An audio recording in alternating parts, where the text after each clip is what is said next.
दुआ संख्या 12 के बाद सब जानत प्रभु प्रभुता सोई, तदपि कही बिनु रहा न कोई। तहाँ वेद यश कारण राखा, भजन प्रभाव भांति बहुभाखा। एक अयनीय रूप नामा, अज सच्चिदानंद परधामा। व्यापक विश्वरूप भगवाना, धर देह चरित कृत नाना। सो केवल भगतन हित लागी, परम कृपाल प्रणत अनुरागी। यही जन परम मतायति छोहु, यही करुणा कर कीन को। गई बहोर गरीब निबाजू, सरल सबल साहिब रघुराजू।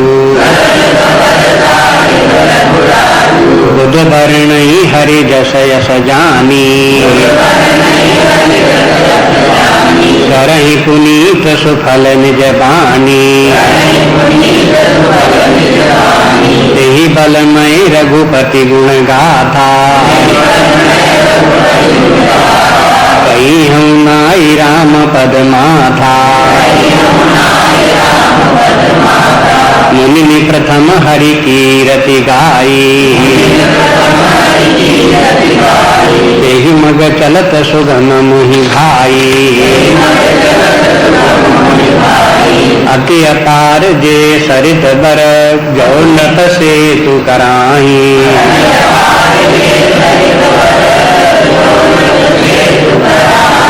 चढ़क पीली कऊ परम लघु, बिनु श्रम पारहि जाहि।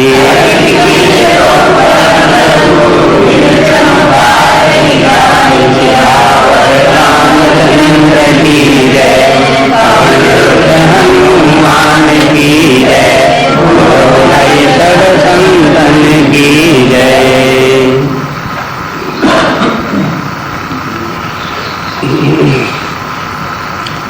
अब स्मरण करें, कल गोस्वामी जी कह रहे थे कि हमारी भाषा और हमारा वर्णन वो तो बहुत फीका है, कोई उसमें ज़्यादा शक्ति नहीं, लेकिन भगवान की महिमा अपार है। तो उस अनंत महिमा का वर्णन ऐसी दुर्बल भाषा के द्वारा करना बड़ा मुश्किल है। लेकिन फिर भी ये देखते हैं कि प्राचीन काल में भी ऐसा ही लोग करते आए। कुछ तो देवकोटि के कवि हैं और कुछ इस पृथ्वी पर जो हुए वे कवि हैं, और फिर तीसरे प्राकृत कवि हैं, माने जो फिर भाषा में और संस्कृत के बाद के कवि हैं। इस प्रकार से गोस्वामी ने कवियों को 3 भागों में बांटा और कहा कि सभी कवियों ने भगवान की महिमा का वर्णन किया है, और वो भी सब जानते रहे कि भगवान की महिमा अपार है, अनंत है, उसका वर्णन करके पार नहीं पाया जा सकता, लेकिन फिर भी उन्होंने वर्णन किया है।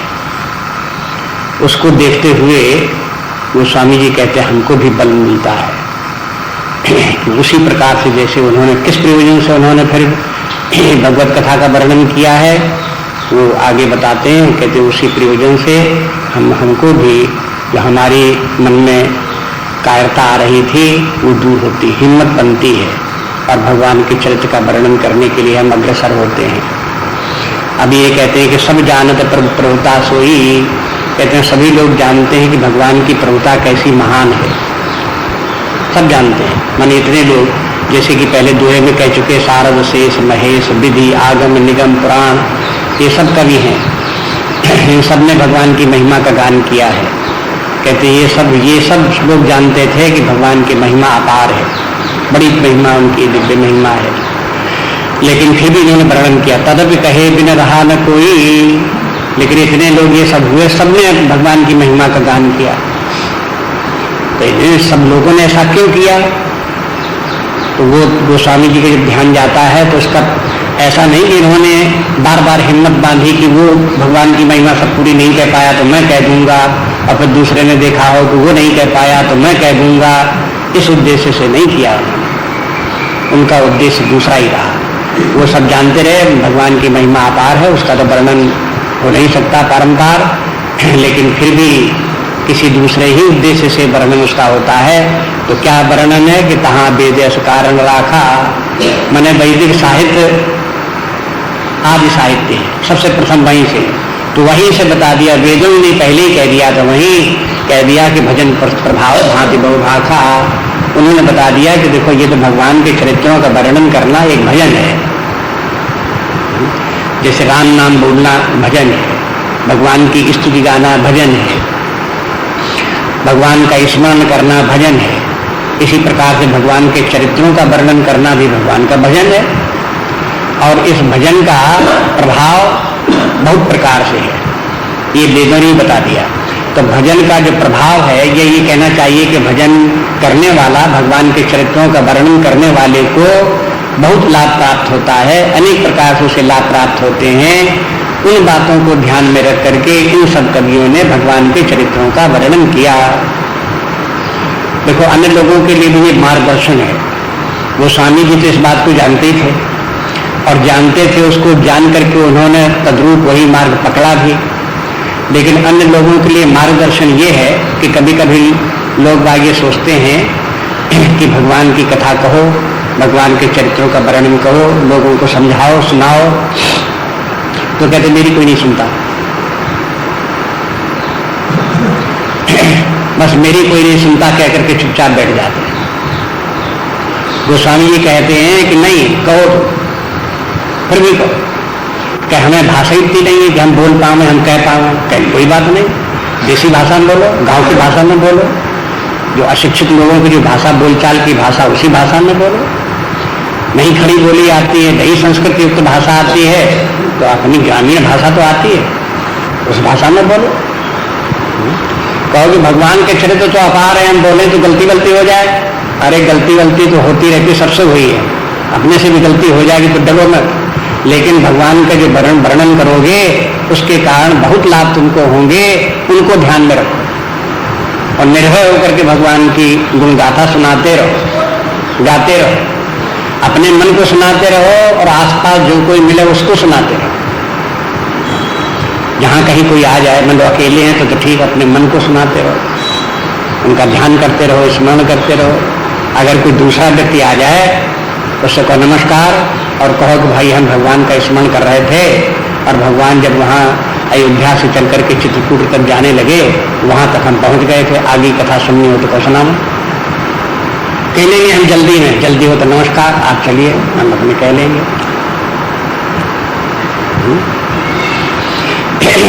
कोई कहे नहीं अच्छा हम सुनते बैठते हैं, आप सुनाइए थोड़ी कथा, हम भी सुन लेते हैं।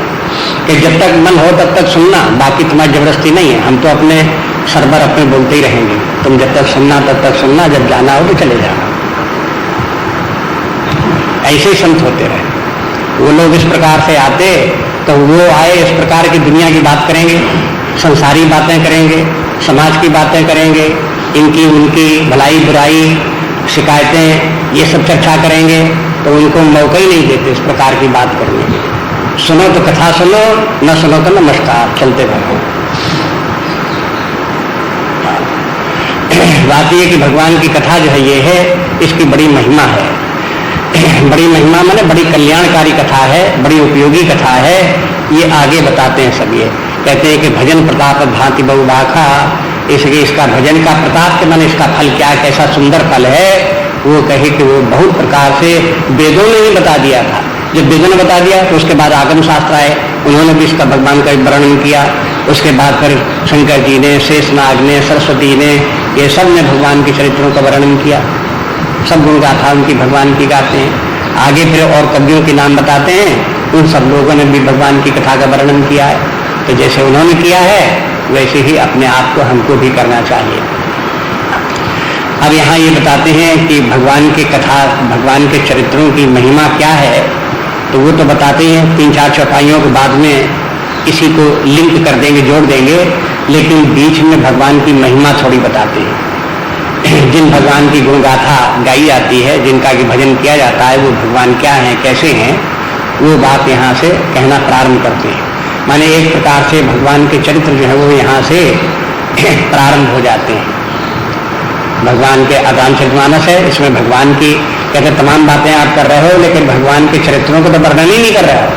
तो गोस्वामी जी कहते सुनो, भगवान के चरित्र भी तुमको सुना देते हैं, साथ साथ वो भी होता चले। तो भगवान कौन है, परब्रह्म परमात्मा कौन है, राम कौन हुए, किसने अवतार लिया, तो वो सब यहाँ बताते हैं। देखो ये याद रखने वाली 2-3 पंक्तियां हैं।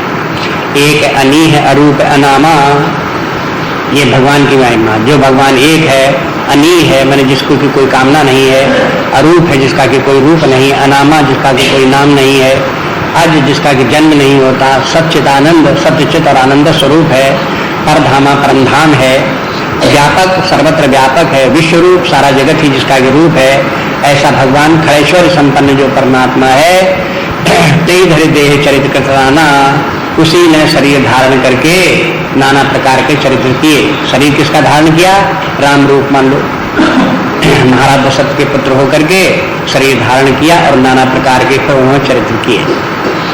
सो केवल भक्तन हित लागी, भगवान ने अवतार लिया तो किस लिए अवतार लिया, क्यों नाना प्रकार के चरित्र किए, तो उसका कारण ये है भक्तों के लिए उन्होंने भगवान ने ऐसा किया।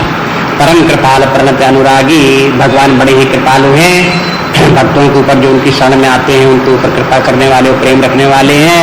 और जय जन पर ममता अति छोहू, ये सब भगवान की महिमा का वर्णन आगे है। तो इसके माने देखो यहाँ पर भगवान के 2 रूप हैं, एक निर्गुण रूप है और एक सगुण रूप है। और गोस्वामी जी दोनों को समान रूप से स्वीकार करते हैं। ऐसा नहीं कि गोस्वामी जी सगुण रूप ही मानते हैं, निर्गुण रूप मानते ही नहीं है, गलत बात। ऐसा भी नहीं कि गोस्वामी जी केवल निर्गुण ही रूप मानते हैं, सगुण रूप नहीं मानते हैं, ये बात भी नहीं।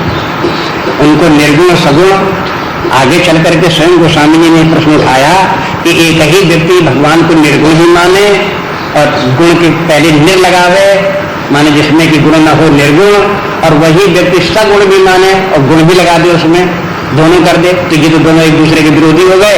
एक व्यक्ति दोनों बातों को कैसे मानेगा।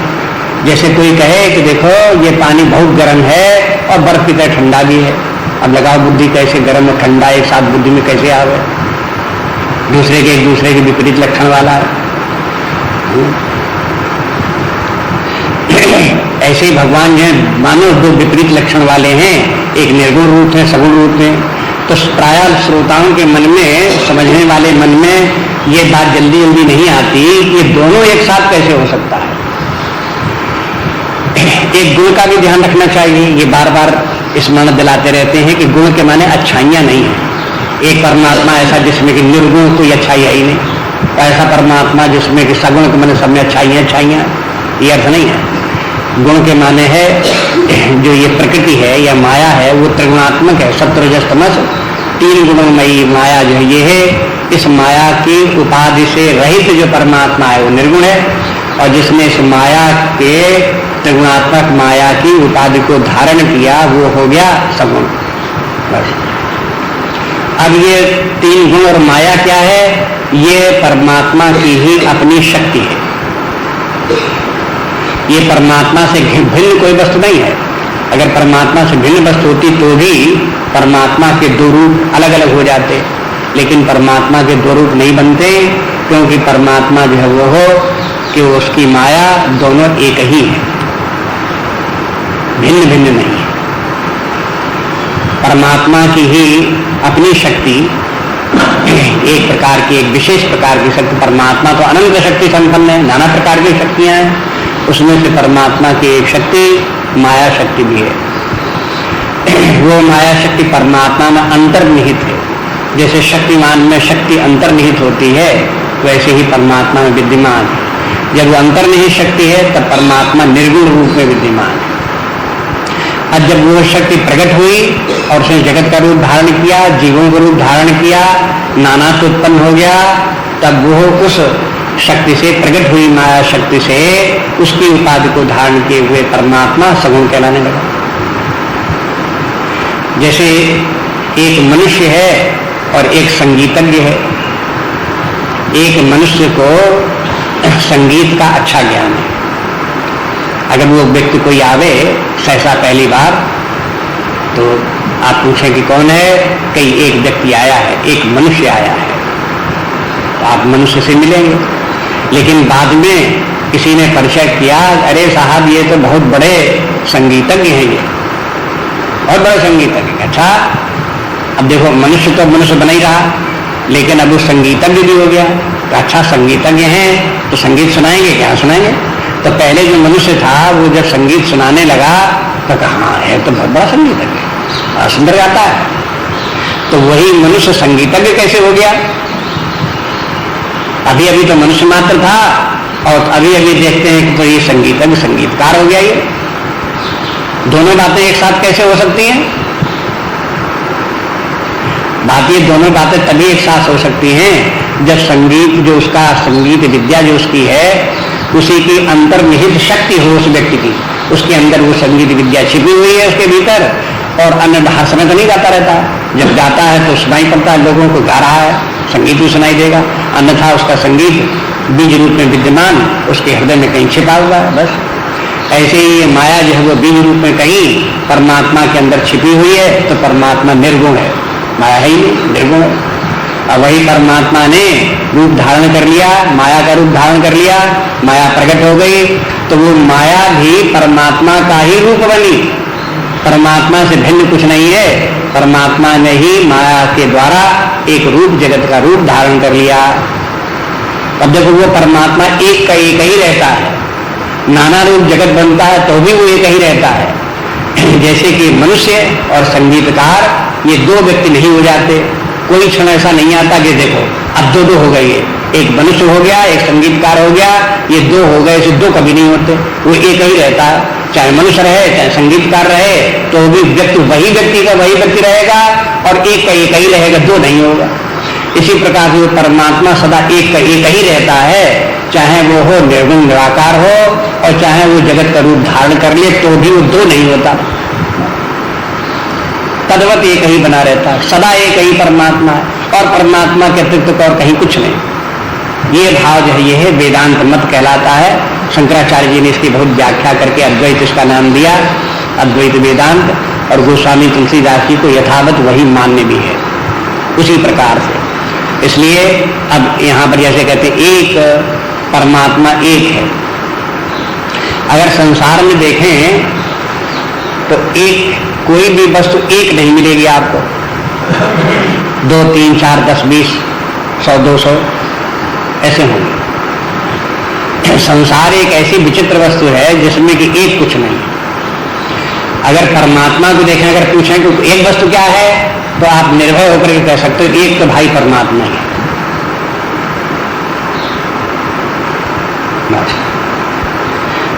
इसलिए जब परमात्मा को बोलते हैं तो एक उसका परमात्मा के अनेक लक्षणों में से एक लक्षण ये है कि परमात्मा एक, ये भी उसका लक्षण है। इसलिए शुरू यही से करते हैं एक को भी ये एक सरलीकृत है, सरल करके उसको परमात्मा को एक बोल रहे हैं। शंकराचार्य जी से कहें तो शंकराचार्य परमात्मा को एक नहीं कहेंगे, वो कहेंगे परमात्मा अद्वितीय है, अद्वैत है, एक के स्थान में अद्वैत कहेंगे, निषेधात्मक भाषा बोलेंगे। बात वही हुई लगभग, लेकिन ज्यादा विचार करो तो अद्वैत शब्द ज्यादा ठीक है तार्किक लोगों के लिए, और तर्क वर्क ना आता हो तो सरल सी भाषा ये कि परमात्मा एक है। इसलिए जो है वो यहाँ से शुरू करते हैं कि जो परमात्मा एक परमात्मा है वो कैसा है, अनी है। अनी माने उसको किसी प्रकार की कामना नहीं, इहा के माने है कामना, परमात्मा को किसी प्रकार की कोई कामना नहीं। कामना क्यों नहीं? कामना तब हो जब परमात्मा, एक परमात्मा के अतिरिक्त भी कुछ और हो, जो वस्तु अप्राप्त हो वो परमात्मा को प्राप्त न हो, तब परमात्मा उस अप्राप्त वस्तु के प्राप्त करने की कामना करे। क्योंकि परमात्मा से भिन्न कुछ है ही नहीं, इसलिए परमात्मा कामना कर ही नहीं सकता।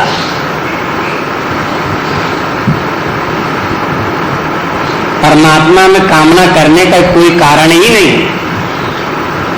दूसरी बात, परमात्मा में न के लिए न कोई काम्य पदार्थ है और न कामना करने वाला इंस्ट्रूमेंट है। कामना होती है मन से, बुद्धि से। परमात्मा तो चेतना स्वरूप है, मन बुद्धि तो बाद की उत्पत्तियां हैं। परमात्मा जो स्वयं अपने आप में है, उसमें न प्राण, न मन, न बुद्धि, ये सब लक्षण उसमें कोई भी नहीं। परमात्मा शुद्ध चेतना स्वरूप है। शुद्ध चेतना में उसमें कामना उत्पन्न ही नहीं हो सकती।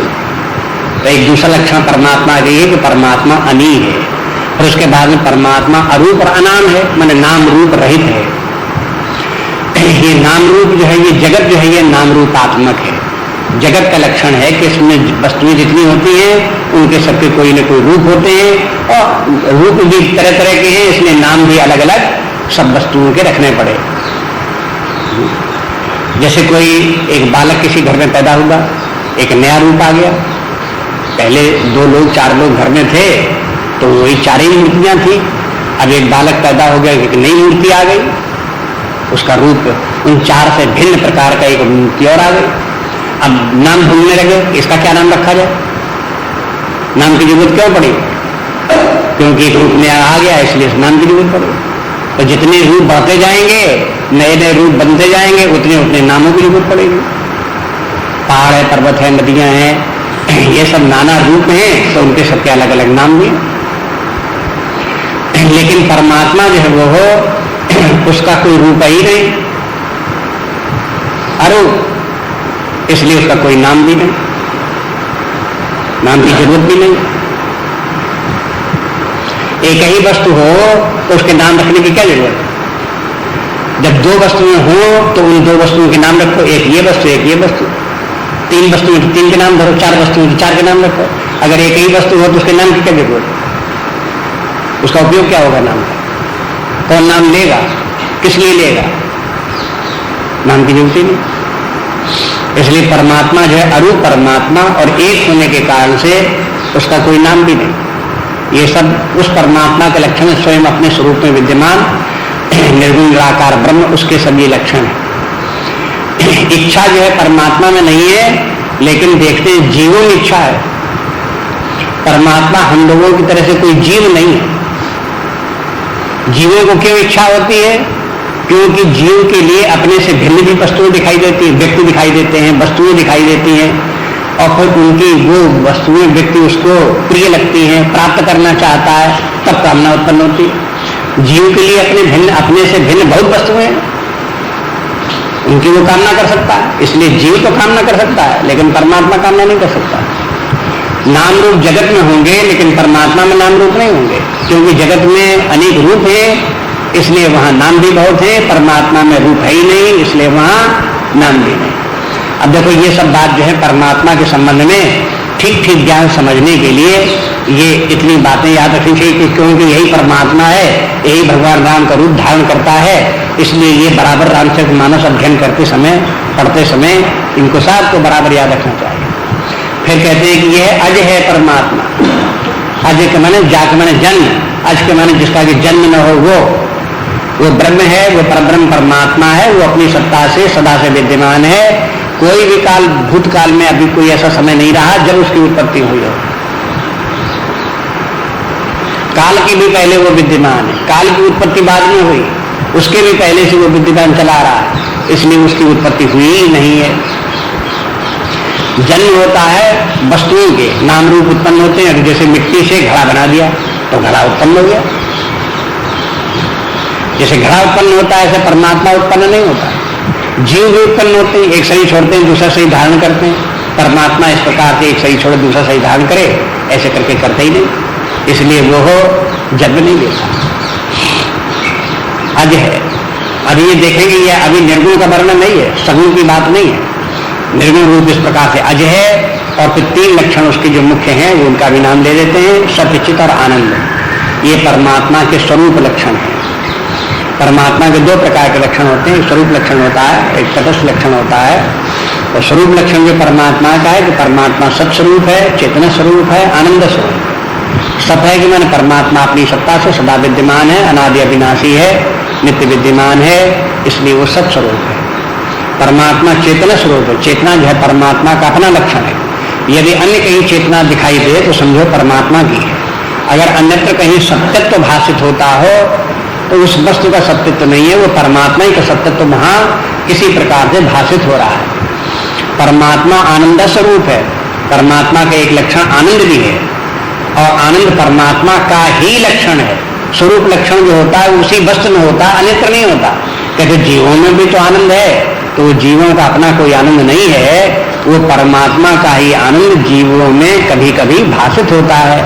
जीवों में जो चेतना भाषित हो रही है वो परमात्मा की ही चेतना है, जीवों की अलग से कोई चेतना नहीं है। जगत में अगर सत्यत्व भाषित हो रहा है तो परमात्मा का ही सत्यत्व जगत में भाषित हो रहा है, जगत में सत्यत्व है नहीं। ये 3 लक्षण जो है वो परमात्मा के हैं, जो अपने लक्षण है, सत्य, चित और आनंद। और परधामा, परधाम माने परम धाम है वो। परम धाम के माने लास्ट एबोर्ड। अगर कोई व्यक्ति चले यात्रा करते हुए अपना विकास करते करते, तो जब वो परमात्मा तक पहुंच जाएगा तो उसकी मंजिल पूरी हो जाएगी। उसके आगे और विकास करना चाहे और आकर जाना चाहे तो रास्ता ठप, कदम। इस पथ का उद्देश्य नहीं है श्रांत भवन में टिक रहना, किंतु पहुंचना उस सीमा तक जिसके आगे राह नहीं। जिसके आगे राह नहीं, परम धाम लास्ट को। तो कहते ये परमात्मा परम धाम। फिर व्यापक, अब ये व्यापक कहां से आ गया? ये जगत की अपेक्षा से। वैसे तो परमात्मा जगत नहीं है तो व्यापक का कोई प्रश्न ही नहीं, परमात्मा अनंत होकर के विद्यमान है। लेकिन जब जगत आया तो सब जगत, जितना भी रचना हुई जगत में, उस जगत में सब जगह परमात्मा विद्यमान है, इसलिए वो व्यापक कहते हैं। जगत की अपेक्षा से परमात्मा व्यापक है। और जगत स्वयं क्या है? ये परमात्मा का ही रूप है।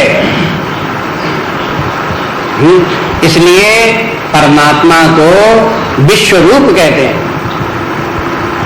व्यापक विश्व रूप। ये जगत क्या है? ये जगत कोई अपने आप से कोई अलग से कोई चीज थोड़ा है, ये परमात्मा ही का रूप है। जगत देखो तो ये भी परमात्मा ही है। जीवों को देखो, उनकी चेतना को देखो तो ये परमात्मा ही है। सर्वत्र परमात्मा ही है, परमात्मा के अतिरिक्त कहीं कुछ नहीं। इसलिए विश्व रूप परमात्मा है और समस्त विश्व में वो व्याप्त भी है। जैसे सागर के ऊपर लाखों करोड़ों अरबों तरंगे हैं, गिनती में बहुत है, लेकिन सब तरंगों में सागर का जल व्याप्त है। कौन सी ऐसी तरंग है जिसमें सागर का जल नहीं है? अधिष्ठान रूप होकर के जल सब तरंग में विद्यमान है, बिना जल के तरंग हो नहीं सकती।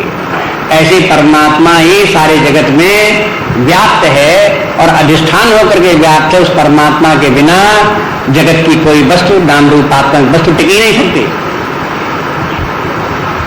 ऐसे तो व्यापक है। और फिर ये कहें कि देखो ये सागर की इतनी लहरें जितनी हैं, ये सब क्या है? ये कहते हैं ये सब जल ही है। सब जल ने इस तरह रूप धारण किए हैं। जितनी तरंगे हैं, धाराएं हैं, बुदबुद हैं, ये सब सागर के जल ने ही सारा रूप धारण किया हुआ है। उस जल से भिन्न न कोई तरंग है, न कोई धारा है, न कोई बुदबुद है, न तेन। इसी प्रकार से उस परमात्मा से भिन्न न ब्रह्मलोक, न स्वर्गलोक, वैकुंठ लोक, न मृत्युलोक, न पाताल लोक, कहीं कोई भी कोई सृष्टि, न सूरज न चंद्रमा, उस परमात्मा से भिन्न कहीं कुछ नहीं है, सब उसी के रूप है। इसलिए व्यापक विश्व रूप भगवाना, ये भगवान जो है ये है सर्वशक्तिमान है, सर्वनियमता है, सर्वव्यापक है, पूर्ण है सबके शुभाशुभ कर्मों के फलदाता हैं, ऐसे परब्रह्म परमात्मा जो है उनको भगवान कहते हैं। तेई धरि देह चरित्र कृत नाना।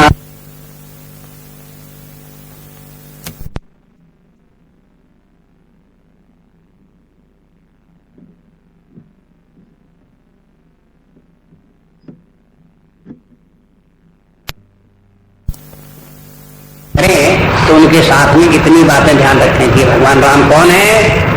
सच्चिदानंद स्वरूप परब्रह्म परमात्मा अनीह एक अद्वितीय तत्व सर्वत्र व्याप्त जो है वो। आप देखो कि भगवान नाम तो एक मनुष्याकार रूप मनुष्य जैसे हैं, तो ये सर्वव्यापक कहाँ है? तो ऐसे नहीं है, आप उनको सर्वव्यापक देखो, भले ही स्मरण करो मनुष्याकार रूप में, लेकिन ये समझो कि जो सर्वव्यापी तत्व है, जो सारा विश्व रूप धारण किया हुआ है, उसी परमात्मा ने एक मनुष्य का रूप भी धारण किया होगा। उस परमात्मा से भिन्न नहीं है। इसलिए इस प्रकार से देखो, कहते हैं कि उसने चरित्र करके शरीर धारण करके नाना प्रकार के चरित्र किए। सु केवल भगतन हित लागी। अब कहते भाई ऐसा भगवान ने क्यों किया? तो भगवान को अपनी तो कोई इच्छा थी नहीं, लेकिन भक्त लोगों ने जब भगवान से प्रार्थना की तो भक्तों के ऊपर कृपा करके भगवान ने ये सब किया। और ये भक्त लोग क्या है? ये सब प्राणी क्या है? ये सब जितने मनुष्य हैं, जीव जंतु हैं, ये सब क्या है? ये सब भगवान ही के रूप है। और फिर इनके हित के लिए और फिर भगवान ही फिर मनुष्य रूप भी धारण करते हैं। ये लीला उनकी। तो इस तरह से भगवान की महिमा को समझने में भी बुद्धि चकराती है। उसकी महिमा का वर्णन करने में चाहे इतनी महिमा का वर्णन करते जाओ, पार नहीं मिलता है। इसलिए कहते हैं वो भगवान जो है सो केवल भगतन हित लागी। कहते हैं परम कृपाल प्रणत अनुरागी। भगवान बड़े कृपाल है। वो परमात्मा ही जीवों के प्राणियों के शरीर में व्याप्त होकर के वही जीव बना, और जीव बना तो उसके कामनाओं से ग्रसित हुआ, संसार में ग्रसित हो गया, अनेक प्रकार की समस्याएं उसकी आई। अब वो समस्याओं से कैसे छूटे? तो वो हाय हाय करने लगा। तो भगवान को लगा ये तो आखिरकार हमारा ही रूप है, लेकिन ये अपने आप को हमसे अलग करके मान रहा है, समझ रहा है और दुखी हो रहा है। चलो इसको कोई मार्ग दिखाओ।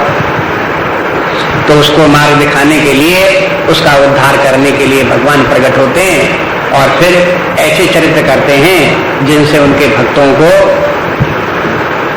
मार्ग मिले, जीवन में उनका उद्धार हो।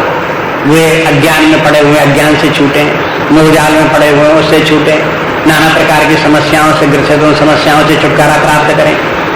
बस इसीलिए भगवान अब जैसे कभी कभी लोग ये सब पूरी बात को न समझ करके नाना प्रकार के प्रश्न करते रहते हैं। रामचरितमानस को अगर शुरू से आखिर तक पढ़ो तो बहुत से प्रश्न किए गए हैं और उनके उत्तर भी दिए गए हैं, सबके समाधान मिल जाते हैं। लेकिन जल्दी जल्दी में लोग बाग ऐसे प्रश्न करते रहते हैं। आखिरकार भगवान को अपने भक्तों को उद्धार करने के लिए शरीर धारण करना पड़ता है। इससे अच्छा ये हो कि जगत की रचना न करें, जीव ही की रचना न करें, चाहे भी झंझट उनको पढ़ना पड़े। पहले जीवों की रचना की और वे लोग सब दुखों संकट में पड़े और फिर उनके लिए उद्धार करने के लिए अवतार लेते घूम रहे। तो इसमें इस प्रकार के प्रश्न क्यों आते हैं? क्योंकि समग्र रूप से परमात्मा के तात्पर्य को जब तक समझ नहीं पाते तब तक की समस्या है। वो परमात्मा से जगत की उत्पत्ति होती है तो परमात्मा की जो एक विशिष्ट शक्ति माया शक्ति है, ये उसका स्वभाव है कि वो अव्यक्त रूप और व्यक्त रूप होती रहती है।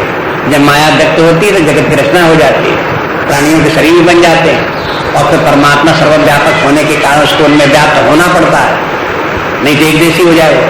तो सब में व्याप्त रहता है तो उसमें चिदाभास उत्पन्न होकर के जीव भाव उत्पन्न हो जाता है। जब जीव भाव उत्पन्न हो जाता है तो बुद्धि में लगने लगता है कि मैं शरीर ही हूँ, और फिर अब अविद्या भी आ जाती है। जब अविद्या आ जाती है तो क्या करेगी? अविद्या आ गई, जीवों की रचना हो गई। ये माया का स्वाभाविक कार्य है, वो होता रहता है। लेकिन भगवान नहीं चाहते कि व्यक्ति इस प्रकार से माया के जाल में ही पड़े रहें, तो उनको मार्ग दिखाने के लिए अवतीर्ण होकर के बता देते हैं कि देखो इस प्रकार से जीवन जियो, माया से तुम छुटकारा तुम्हारा हो जाए। जैसे कोई व्यक्ति भ्रम में पड़ जाए, मृग मरीचिका का भ्रम हो जाए, तो भ्रम हो गया तो किसने भ्रम पैदा कर दिया? उसके लिए कौन जिम्मेवार है? अरे वो व्यक्ति ही की बुद्धि ऐसी है कि उसको भ्रम हो जाता है। तो दूसरे व्यक्ति जहां उसको बता देते हैं कि देखो तुमको भ्रम हो गया, सत्य बात ये, तो उसका भ्रम दूर हो जाता है और वो उसके जो भ्रम के काल से जो परेशान हो रहा था उसकी परेशानी खत्म हो जाती है। इसी प्रकार से जीवों को जो परेशानियां हैं उनका अपने शास्त्रकारों के अनुसार केवल एक ही कारण है, वह है मोह या भ्रम या संशय। बस वही एकमात्र है जिसके के कारण जीव जो है वो विपरीत दिशा में कार्य करता है, भागता है, परेशान होता है, दुखी होता है। सारी समस्याओं का एक हल है। शास्त्रकारों ने कहा कि देखो समस्याएं दो प्रकार की होती है, एक सतही समस्या होती है और दूसरी मूल समस्या होती है। एक टॉपिकल प्रॉब्लम होती है, दूसरी फंडामेंटल प्रॉब्लम होती है। व्यक्ति अपनी जितनी व्यक्तियों को जो समस्याएं आती हैं वो सब उनकी टॉपिकल प्रॉब्लम्स है। मैंने समय समय पर रोज रोज नई नई समस्याएं आती रहती हैं, ये सतही समस्याएं। अब एक एक समस्या को समाधान करने में कोई व्यक्ति लगा रहे तो सारे जीवन लगे ही रहता है और सारा जीवन पूरा हो जाता, 60-70 वर्ष यही करता रहता है। बाद में उससे पूछो जिंदगी और क्या करते रहे कि रोज समस्याएं आती रही, उनका निदान करते रहे, जीवन खत्म हो गया। समस्याएं खत्म हुई कि नहीं? अभी तो नहीं खत्म हुई, अभी तो है थोड़ी और। तो माने ये जीवन तो समस्याओं का भंडार है, रोज रोज आती रहती, उनका समाधान निकलता रहता है। तो क्या ये समस्याएं ऐसी चलती रहेंगी और मनुष्य ऐसी समस्याओं का समाधान करता रहेगा कि उलझा रहेगा? तो ऋषियों ने कहा कि नहीं, इन सब समस्याओं का एक मूल समस्या है। उस समस्या को अगर समझ लो और उसका समाप्त कर दो तो फिर ये रोज रोज समस्याएं उत्पन्न होती, एक नहीं उत्पन्न होगी। वो कौन समस्या है? वो समस्या मूला विद्या है, मूल अविद्या। और उसी के कारण से तूल अविद्या, तमाम अविद्याएं और उत्पन्न होती, नाना प्रकार के ज्ञान और उत्पन्न होते हैं। उन अज्ञानों के कारण नाना प्रकार की समस्याएं उत्पन्न होती हैं। इसलिए जो मूल अविद्या है, वो जो मुख्य अविद्या है, वो है परमात्मा के स्वरूप को न जानना, बस परमात्मा को न पहचानना। बस एक ये समस्या हल हो जाए, परमात्मा को पहचान लें तो उसके बाद में कोई समस्या नहीं। अब ये कैसे होगा? अब ये तो बुद्धि लगाओ, विचार करेंगे धीरे धीरे तो सारी समस्याओं का फिर निदान किस प्रकार से होता है, ये सब शास्त्र तो इसी का वर्णन विस्तार से करते ही रहते हैं। तो भगवान इसलिए अवतार लेकर के लोगों को उनके स्वरूप का बोध कराते हैं और जैसे वे परमात्मा स्वरूप होकर के अपने भगवत्ता को स्मरण रखते हुए लीलाएं करते हैं, ऐसे ही जीवों से भी अपेक्षा करते हैं, अपने भक्तों से भी अपेक्षा करते हैं। ऐसे तुम भी सब परमात्मा स्वरूप ही हो और तुमको भी उसी प्रकार से व्यवहार आचरण करना चाहिए जैसे मैं करता हूं। जैसे मेरे लिए कहीं कोई समस्या नहीं है, इसी प्रकार से तुमको भी कोई समस्या नहीं रहेगी। इसलिए ये भगवान के उद्देश्य है। सो केवल भक्तन हित लागी, परम कृपाल प्रणत अनुरागी। और फिर कहते हैं जय जन पर ममता छोहू, कहते हैं उनको अपने भक्तों के ऊपर बड़ी ममता है, बड़ा प्रेम है। जैसे ऊपर कहा कि भगवान कृपालु है, तो कृपालु भगवान का एक स्वभाव है, ये ईश्वरीय गुण है। कृपालु ऐसे, भगवान ऐसे कृपालु नहीं है जैसे कि मनुष्य कृपालु हो और किसी के ऊपर एहसान दिखा करके कृपा करे। भगवान का तो स्वभाव, चूंकि वो भगवान है, इसलिए कृपालु होना उस भगवत्ता का स्वाभाविक लक्षण है। वो न किसी का एहसान है और न वो प्रयास पूर्वक आता है, अपने आप ही। कृपालुता भगवान का स्वाभाविक लक्षण है। इसी प्रकार से जब लोगों को, जिस व्यक्ति को भक्ति के कारण, ज्ञान के कारण उसके अंदर भी भगवत्ता आ जाए, ईश्वरत्व भाव आ जाए, मुक्त हो जाए, तो जब परमात्मा भाव उसके अंदर आ जाएगा तो परमात्मा के लक्षण भी आ जाएंगे, तो उसमें भी वही कृपालु स्वभाव उसके अंदर भी आ जाएगा। वो भी बिना किसी कामना के, बिना किसी लाभ के उद्देश्य से वो भी कृपा करने लगे। और कृपा करने लगेगा तो वो कोई प्रयास पूर्वक नहीं करेगा, स्वभावता उसके द्वारा कृपा होने लगेगी। ये कृपा का जो रास इस प्रकार से भगवान कहते हैं कैसे कृपालु है? प्रणत अनुरागी, जो उनकी शरण में आता है उनके ऊपर भगवान की अपने आप कृपा होती है। और सो फिर कैसे होती? जय जन पर ममता, और फिर उस भक्त को जो उनकी शरण में आया है उनके ऊपर भगवान की कृपा हो जाती है और ममता हो जाती है। ममता माने ये तो मेरा ही है, मेरा ही स्वरूप है, मेरी ही सत्ता है, मुझसे कोई भिन्न थोड़ा है। ऐसे करके भगवान उस भक्त को अपना स्वरूप ही मानते हैं। अति छोहू, और उसके ऊपर बड़ा छोह हो जाता है। छोह माने उसके ऊपर कृपा या प्रेम, उसके ऊपर छोह माने प्रेम है, उसके ऊपर बड़ा प्रेम भाव भगवान का हो जाता है। और जय करुणा कर कीन न कोहू, और वे भगवान फिर ऐसे हैं कि जिसके ऊपर उन्होंने करुणा की, उनके ऊपर कृपा, जिसका कृपा भाव जिनके ऊपर आया, फिर आया तो आया, कहते हैं उसके बाद फिर उसके ऊपर भगवान कभी क्रोध नहीं करते। कीन न कोहू, कोहू माने कोहू माने क्रोध, क्रोध को कर दिया कोहू कर दिया, उसके ऊपर फिर क्रोध नहीं होता। अब भक्त लोग चाहे जैसे जो उससे चाहे गलतियां हो, चाहे सही हो, चाहे बने चाहे बिगड़े, लेकिन भगवान फिर उसके ऊपर क्रोध नहीं करते। उसको जो बिगड़ता है भगवान सब संभालते रहते हैं, सुधारते रहते हैं, ठीक करते रहते हैं, उसकी जिम्मेवारी अपने आप ले ली। ऐसा नहीं करते कि भगवान ने कहा कि देखो तुम हमारे भक्त हो, अब जाओ तुमको छूट, अब उल्टा सीधा काम करो जाकर, ऐसा नहीं है। लेकिन अगर उससे कोई गलती होती है तो उसको भगवान संभालते रहते हैं, दोबारा गलती नहीं होती। उसमें दोष दुर्गुण होंगे तो भगवान उनको सबको दूर करेंगे। अब देखो एक तो ये है कि एक व्यक्ति जो वो देखता है कि दूसरे व्यक्ति में ये दुर्गुण है, तो वो चाहता है उसमें ये दुर्गुण न रहे, तो क्या करता है, उसके ऊपर गुस्सा होता है, डांटता फटकारता है, क्यों तुम ऐसा करते हो, क्यों तुम ऐसा बोलते हो, तुम क्या ऐसा करते हो, उससे नाराज होता है। लेकिन भगवान किसी ऊपर इस प्रकार से नाराज नहीं होता। वो जानते हैं कि उससे ये जो ऐसा कर रहा है वो अपनी दुर्बलता के कारण कर रहा है, असमर्थता का कारण कर रहा है, अज्ञान के कारण कर रहा है। ऐसा भगवान समझ करके उसके ऊपर क्रोध नहीं करते, उसको संभालने की कोशिश करते हैं, उसको युक्ति बताते हैं कि देखो तुम इस प्रकार से सुधर जाओगे, ऐसा कर लो, इस प्रकार की युक्ति से कर लो, तुम्हारा कल्याण हो जाएगा, ये दोष तुम्हारे सब अपने आप दूर हो जाएंगे। अब देखो ये जो लक्षण जो है ये भगवान की कृपा का, प्रेम भाव का, ये ईश्वरीय प्रेम है, ये जीवों जैसा प्रेम नहीं है। हम लोगों का प्रेम जो है वो मोह वाला प्रेम, आसक्ति वाला प्रेम, वो दूसरे प्रकार का है, उसके लक्षण भिन्न है। लेकिन परमात्मा के प्रेम में न कहीं आसक्ति है, न परमात्मा के प्रेम में कहीं मोह है। वो परमात्मा के सबके ऊपर जो उसका शुद्ध प्रेम, परम पवित्र प्रेम सबके ऊपर इस प्रकार से, तो उसका वर्णन इस प्रकार से कर दिया। कहते गई बहोर गरीब निवाजू, भगवान के और गुण बताए, कहा कि गई बहोर माने बिगड़ी हुई बात को भी भगवान संभाल लेते। गई माने जो चली गई, बहोर माने वापस लाते। अगर कोई साधक है, साधना कर रहा है और साधना करते करते कहीं उससे कोई गलती हो गई, भ्रष्ट हो गया, तब भगवान उसको ऐसा थोड़े धक्का मार के भगा दें, उसके फिर उसकी जो उससे बिगड़ गया है मामला, उसको ठीक ला करके फिर लाएंगे, कहा कि ठीक रास्ते पे फिर चलो, फिर साधना करो, फिर बनाओ। अगर किसी व्यक्ति की बुद्धि खो गई, बुद्धि हरण हो गई माया के कारण से, तो भगवान क्या करेंगे, उसको बुद्धि को फिर लाएंगे, उसके ठीक ठिकाने लगाएंगे। ये तुम्हारी बुद्धि हरण हो गई, अब फिर बुद्धि आ गई तुम्हारे पास, अब इस बुद्धि से तुम अपना काम करो। इसका तात्पर्य कि गई बहोर, जो चली गई थी फिर आ गई, तो ये काम कौन करे, कहीं भगवान ही करे। ऐसे अनेक उदाहरण हो सकते हैं जिनमें कि साधकों को उनकी बिगड़ी हुई स्थिति को भगवान संभालने वाले हैं। तो गई बहोर और गरीब निवाजू, गरीब निवाज माने दीन दयाल हैं, दीन बंधु को उर्दू शब्द प्रयोग कर दिए। गरीब शब्द भी उर्दू का हो गया और निवाज भी उर्दू का हो गया। तो उस समय जैसे आजकल हिंदी में अंग्रेजी में शब्द बहुत से आ गए, ऐसे तुलसीदास जी के समय में हिंदी में बहुत से उर्दू के शब्द आ गए।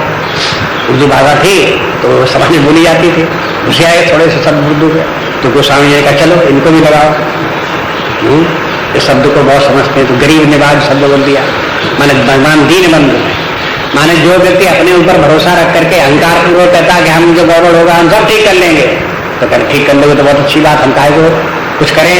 लेकिन जो कहता है भगवान हमसे ठीक नहीं बन रहा है, इसको सुधारो, तो फिर भगवान उसको सुधारते हैं।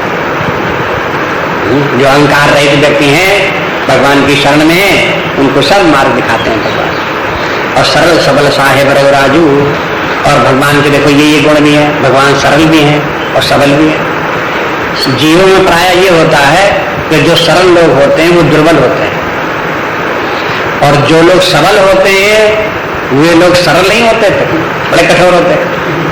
लेकिन भगवान की बात देखो कैसी विचित्र है, वो सरल भी हैं और सबल भी हैं, दोनों बातें।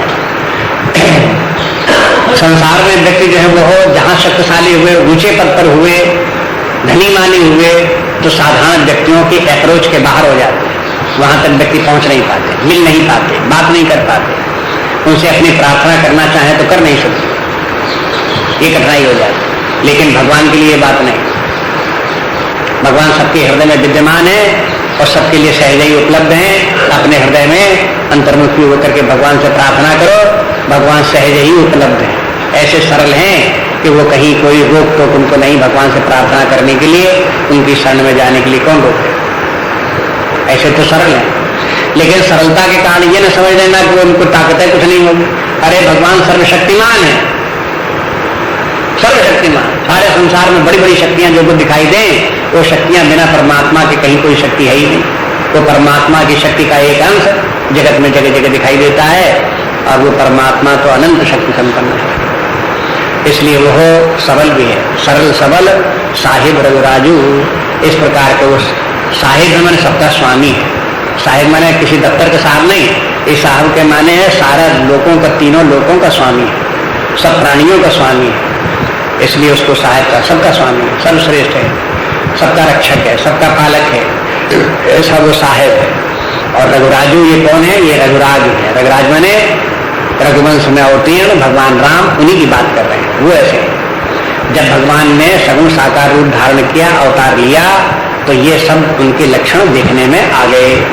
जब निर्गुण ब्रह्म था, एकमात्र ब्रह्म, एक अनी है, अरूप अनामा, तब वो किसके ऊपर कृपा करे और कहाँ उसको वो जो है वो कहाँ किस प्रकार से वो करुणा करे, किसके गरीब बहोर क्या करे? वो तो जब वो परमात्मा सगुण साकार रूप धारण किया, तो ये सब लक्षण उसमें देखने में आए। भगवान राम को देखो, भगवान सर्व स्वभाव भी है, सर्वशक्तिमान भी है। भगवान राम को जहाँ शक्ति अपनी भगवान ने दिखाई, जैसे धनुष तोड़ने में भगवान ने अपनी शक्ति दिखाई, लेकिन शक्ति दिखाई तो सहज भाव में दिखाई, अन्य राजाओं की तरह से दर्प नहीं दिखाया। अरे मैं सब धनुष उठा लूंगा, अरे मैं तोड़ लूंगा, ये भगवान ने नहीं कुछ किया।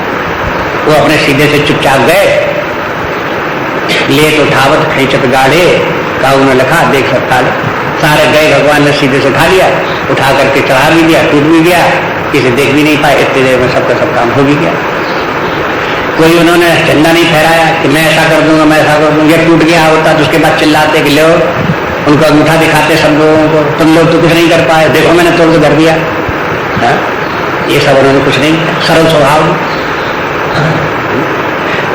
काम इतनी शक्ति, इतना महान और सरलता इतनी कि कहीं वो प्रकट नहीं की। जैसे कि माने वो कोई काम ही नहीं, धनुष तोड़ना कोई विशेष बात ही नहीं, साधारण सी बात तो ऐसे कर दिया। ऐसे ही भगवान जी उनकी समस्त लीलाओं में देखते हैं कि भगवान का कृपा स्वभाव भी उनकी लीलाओं में देखें तो भगवान ने कैसे कैसे कृपा की, कैसे भगवान ने शबरी के ऊपर कृपा की, कैसे भगवान ने गिद्धराज के ऊपर कृपा की, कैसे भगवान ने हनुमान के ऊपर कृपा की, सुग्रीव के ऊपर कृपा की, विभीषण पर कृपा की। उन सब कृपाओं के एक नहीं सैकड़ों उदाहरण हैं। उन सब उदाहरणों को देखें कि भगवान ने कैसे कृपा की और कैसा उनका सरल स्वभाव, सबके साथ कैसे उनका मित्रता प्रेम भाव, सबको लेकर के कैसे अपने पास बैठा लेते हैं, छाती से लगा लेते हैं, ऐसा सरल स्वभाव।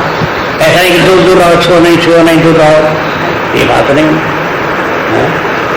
ऐसा सरल स्वभाव भगवान के, ये सब लक्षण उनको देखो उनकी लीलाओं में, तो ये सब दिखाई दे। वो स्वामी जी के कहने का तात्पर्य कि इन सबको याद रखो और जब भगवान के चरित्रों का वर्णन करो तो इन गुणों का जगह जगह उल्लेख करते रहो। तो देखो भगवान कैसे सरल हैं, देखो भगवान कैसे शक्तिशाली हैं, देखो भगवान कैसे कृपालु हैं, और फिर उनकी लीलाओं का वर्णन करो। भगवान की लीलाओं का वर्णन किया जाता है तो भगवान के गुणों का वर्णन किया जाता है। लीलाएं तो भगवान ने जो कार्य किए होते लीलाएं हो गई, लेकिन वो जब कार्य करते समय भगवान जो है वो उनके भगवान के गुण प्रकट होते हैं और वो दिखाई देते हैं उनकी लीलाओं में गुण। उन गुणों की तरफ ध्यान देना चाहिए और दिलाना चाहिए कि देखो भगवान में ऐसा है। भगवान राम को एक दिन पहले अयोध्या का राज्य मिल रहा था और दूसरे दिन अयोध्या से निकाल दिए गए, बन जाओ। अब वहां भगवान का गुण देखो, राज्य प्राप्त हो रहा है तो कोई प्रसन्नता नहीं, कोई उत्साह नहीं, कोई अहंकार नहीं, बल्कि उन्हें पछतावा ही होता है कि ये सूर्यवंश कैसा है कि चार भाई तो चारों भाइयों को राज मिलना चाहिए, अकेले हमको ही क्यों मिल रहा, ऐसा वाला कोई पछताएगा। वो देखेगा कि सबका हमें मिला जा रहा है तो बहुत अच्छी बात, और कोशिश ये करें कि तीनों लोग अपना कहीं क्लेम न दायर कर दें कि हमारा कहाँ गया, क्यों नहीं मिला, इसको डरने लगे। तो ये बात कहीं कुछ बातें नहीं, वो चाहते हैं सबको। और फिर दूसरे दिन राज्य नहीं मिलता मिलाता है और वो चले जाते हैं, वन भेज दिए जाते हैं, वन भेज दिए वन चल देते हैं। अब ये कौन सा गुण है ये भगवान में? है? और भगवान चाहते हैं यही गुण व्यक्ति के जीवन में हो तो समस्या का है।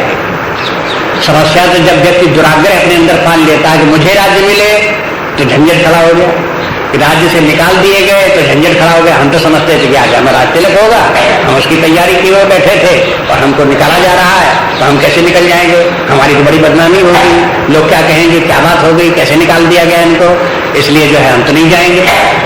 हमें पहले साफ कर दो, बता दो कि क्यों हमको निकाला जा रहा है, हमसे क्या गलती हो गई है। ये सब बातें जो आती हैं लोगों के सामने तो नाना प्रकार की समस्याएं आ जाती हैं, झगड़ा फसाद शुरू हो जाता है और फिर वो रोना धोना शुरू हो जाता है व्यक्ति का। और अगर भगवान की तरह से ऐसा सरल स्वभाव हो तो फिर कोई समस्या उनके सामने है? राज्य मिल रहा तो समस्या नहीं, राज्य जा रहा तो कोई समस्या नहीं। साधारण वास्तव में तो बात ही क्या, ऐसे व्यक्ति के लिए समस्या ही क्या हो सकती है जो सर्वत्र असंग है, सब कुछ अपने मन से त्यागे हुए है, सर्वसन्यस्त है, कहीं कहीं की उसकी आसक्ति नहीं है। ऐसे व्यक्ति को भला क्या परेशानी कोई पैदा कर देगा? कह देगा देखो इसको मजा चखना पड़ेगा, क्या मजा चखेगा? अरे जहां जहां कहीं आसक्ति उसे नहीं तो मजा क्या चखेगा? काय बात का मजा चखेगा? मजा तो वो दुनिया में चखे जहां आसक्ति लिए बैठे, जो पकड़े बैठे ये मेरा ये मेरा ये मेरा, उनको तो मजा चखना पड़ेगा। जब वो छूटेगा, नष्ट होगा, छीनेगा कोई व्यक्ति तो मजा चखना पड़ेगा। लेकिन जहां कोई व्यक्ति जहां कोई पकड़े नहीं भगवान राम की तरह से अनासक्त बिल्कुल तो काहे को मजा चखे? सवाल ही नहीं। इसलिए भगवान के चरित्रों को देखो, उनकी किस प्रकार के उनके गुण है, उनके गुणों का वर्णन करना पड़ता है कथानुसार में। तो कहते हैं बुद्धि वर्णई हरि जस अस जानी।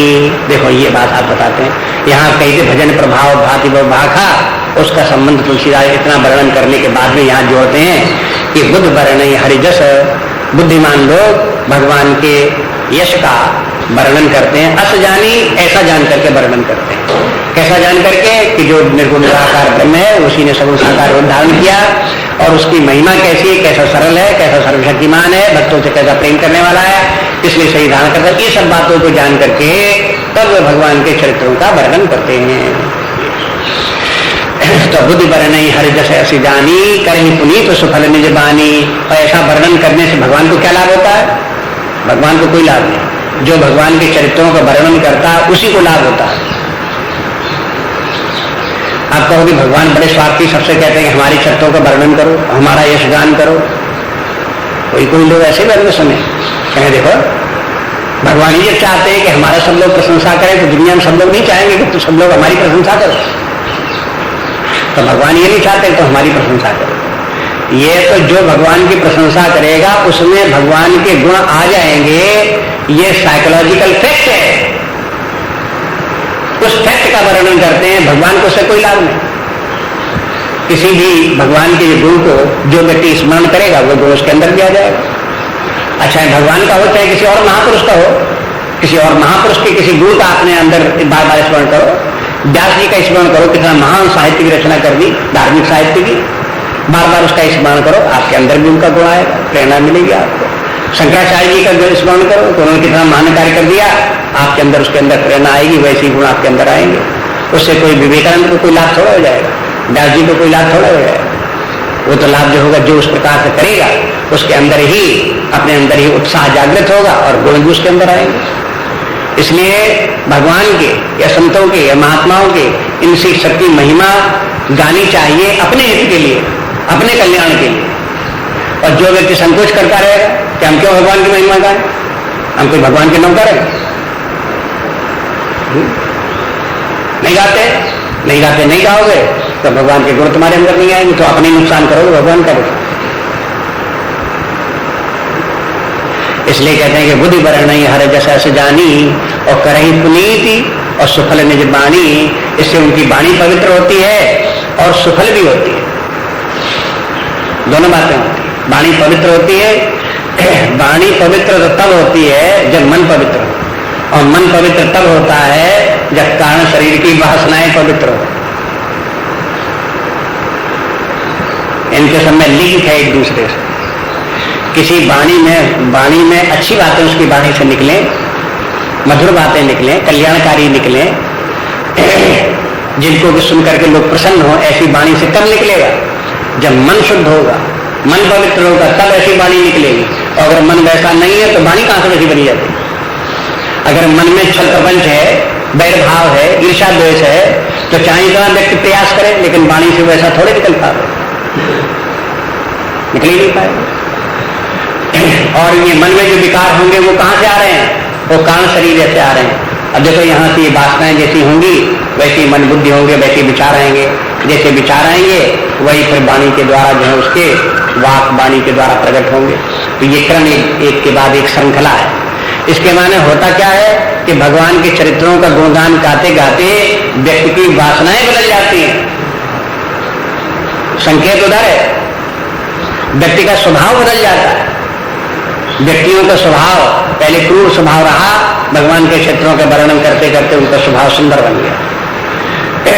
जो लोग जो है पहले से तमोगुणी थे, रजोगुणी थे, भगवान का वर्णन करते करते सत्वगुणी हो जाते हैं। जब सत्वगुणी हो जाएंगे तो उसी प्रकार के मधुर भाव आने लगेंगे मन बुद्धि में, उसी प्रकार वाणी भी मधुर हो जाएगी। इसलिए भगवान के चरित्रों का वर्णन इसलिए करते हैं जिससे कि व्यक्ति के संस्कार बदलें, स्वभाव वासनाएं बदलें। वहां पर कहते हैं कि इस प्रकार से तो करें पुनीत सुफल निज बानी, इस प्रकार से उनका जो है वाणी पवित्र भी होती है और सुफल भी होती है। सुफल में अच्छा फल देने वाली होती है। अच्छा फल देने वाली के माने उसके जीवन में विकास आता है, परिवर्तन आता है। जो लोग शरीर छोड़ करके नरक में जाने वाले थे, नरक में नहीं जाते हैं, स्वर्ग जाते हैं। जो लोग अधोगति में जाने वाले थे, दुखों में पड़ने वाले थे, दुख में नहीं पड़ते हैं, परमात्मा का आनंद उन्हें प्राप्त होता है, परम पद प्राप्त होता है। ये सब उसका सुफल है। और फिर कहते हैं कि तेई बल में रघुपति गुण गाथा और कहीं हूं नाई राम पदमा था। कहते इसी बल से फिर हम भगवान को यही समझ करके कि भगवान की गुण गाथा गाने से हमारी वाणी सफल होगी, हमारा जीवन धन्य होगा, हमारा उद्धार हो जाएगा। अपने लाभ के लिए फिर हम भगवान के ये गुण गाथा हम गा रहे हैं। तेई बल, इसी को बल को लेकर के मैं रघुपति गुण गाथा, भगवान की गुण गाथा में वर्ण कही हूं, नाई राम पदमा था, और भगवान के चरणों में वंदना करके, माने वो एक भगवान के चरणों में वंदना करते हैं। अब हम उनके भगवान के गुणों की गाथा गाएंगे। तो भगवान के चरणों में वंदना करके क्यों गाएंगे? कि भगवान की कृपा हमारे ऊपर बनी रहे और ये कार्य संपन्न हो, और हमारे उस गुण गाथा गाते गाते जो हम चाहते हैं कि हमारा उद्धार हो, वो उद्धार भी हमारा हो जाए। इसकी ये प्रार्थना करते हुए, भगवान के चरणों की वंदना करते हुए हम इस गुण गाथा को गाएंगे। और मुनि प्रथम हरि कीर्ति गाई, और कहा कि मुनियों ने पहले भगवान की कीर्ति का बहुत वर्णन किया है। और तेई मग चलत सुगममयी भाई, उस रास्ते पर चलना मेरे लिए बड़ा आसान है। माने गोस्वामी जी कहते हैं कि तो धनी कितने कवि लोग हो गए, जैसे सारद शेष इत्यादि पहले ऊपर वर्णन कर दिया, आगे चलकर उन कवियों का नाम लेने जा रहे हैं। इसलिए यहाँ पे कहते हैं कि मुनि ने प्रथम हरि कीरत गाई। मुनियों ने जैसे व्यास मुनि हो गए, उन्होंने जैसे कि वाल्मीकि मुनि हो गए, इन सब लोगों ने, इनके सबके नाम आगे गिनाएंगे। लेकिन इन लोगों ने चूंकि पहले भगवान की गुण गाथा गा रखी है, उनका लिखा हुआ साहित्य उपलब्ध है, वो सब पढ़ो और पढ़ करके जानो, जान करके उसी हिसाब से भगवान की गुण गाथा गा दो। इसमें कौन सी मुश्किल बात है? तो कहते मुनि ने प्रथम हरि कीरति गाई, उनके लिखे हुए ग्रंथ उपलब्ध नहीं है। तो ही मग चलत सुगम मोहि भाई, उसी मार्ग पर चलना हमारे लिए तो आसान है। अगर कोई एक नई रचना करने के लिए कहा जाए कि आज तक जिसने नहीं लिखी है वो उस प्रकार की रचना लिखो, तो एक बड़ी प्रत्युत्पन्न बुद्धि चाहिए, एक खोजी बुद्धि चाहिए और बड़ा कठिन काम हो जाए। अरे जिसका भी वर्णन करते चले आ रहे, सैकड़ों लोगों ने जो वर्णन किया, कहते तुम भी बोल दो, तो बोलना कौन सी मुश्किल वाली बात है। एक बार जो है वो राजा भोज के दरबार में 9 रत्न थे, 9 कवि, और बड़े बड़े विद्वान थे और बड़े बड़े बुद्धिमान थे। राजा भोज ने ये अपने दरबार देश भर में ये सूचना दे दी कि अगर कोई एक नया छंद बना करके लाएगा तो उसको 1 लाख स्वर्ण मुद्राएं देंगे। पुराना किसी कवि का ना हो, नया होना चाहिए। तो बहुत से बना बना करके अपने नए कवि जो हुआ करते थे, अपने एक छंद बना लिया और जाकर के वहां सुनाया कि हमको 1 लाख मुद्रा मिलेंगी, ऐसे जाकर सुनाया। तो जैसे ही वो सुनाते थे तो राजा भोज नवरत्न दरबारों से पूछे कि भाई तुमने ये श्लोक कहीं पहले सुना है, नया है कि कहीं का पुराना लाया? तो कालिदास सबसे पहले खड़े हो जाए, कहा अरे नहीं ये तो पुराना, हमें भी याद है। कालिदास ने एक बार सुना और उनको याद हो जाए और सुना दिया वही। तो वो देखता रह जाए, वो कहे हम तो आप ये भी पढ़ा करके लाए, कालिदास को ही कैसे याद हो गया और कैसे मालूम हो गया, एक बार उनको याद नहीं होगा। तब तक उनके दरबार में जो दूसरा व्यक्ति था वो भी खड़ा हो जाए, उसने 2 बार सुन लिया, एक बार उस व्यक्ति से सुन लिया, एक बार कालिदास से सुन लिया, तो वो 2 बार उसको याद हो जाता था। तो वो खड़ा होकर उसने सुना दिया कि देखो ये तो छंद हम भी जानते हैं। कैसे जानते हैं? उसने सुना दिया कि 3 बार हो गया। तो चौथा व्यक्ति भी बैठा था तो इतना बुद्धू नहीं था कि 3 बार सुने तब भी याद न हो। तो सबको याद हो गया, सबने सुना दिया। अब राजा भोज उसकी तरफ देखा कि भाई क्या बात है, ये तो तुम्हारा, तुम तो कहते नया छंद है, तो सबको याद है, सब जानते, बहुत पुराना छंद है। वो अपना सब